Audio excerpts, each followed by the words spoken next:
Oftentimes, I wouldn't have the space to write my own story, my own painful story, because I was nurturing the woman and carrying her story. So, learning how to create some margin, some space, so that I could then sit in my own, because there was no one to do that for me necessarily.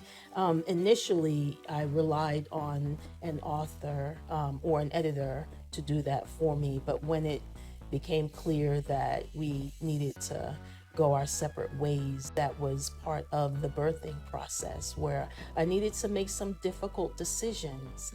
And those decisions were along the cover of the book, the color, font size, everything was a decision. And there were times when I didn't want to make the decision. I wanted someone else to make the decision. But I had to be reminded that I had been called to lead these women through dark nights of the soul and bring them to the other side where they could say, you know what, I'm proud of myself that I was able to share this story. I'm stronger and I am an author.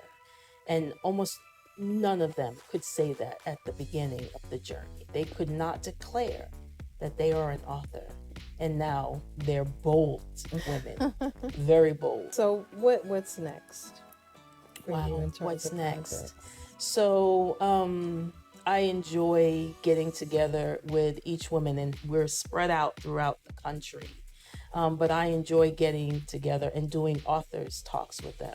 So we pop up in different parts of the country. We find art galleries to have an authors talk. We find boutiques to have an authors talk. So forming strategic relationships with other businesses that one might not think has anything to do with authors, and partnering with them and sharing our stories and inviting people into the room to hear our stories so that they are inspired to acknowledge their own story and go on a journey of unpacking some of the hurts, habits, and hangups, and sharing it so that somebody else feels like they have community in this shared human experience.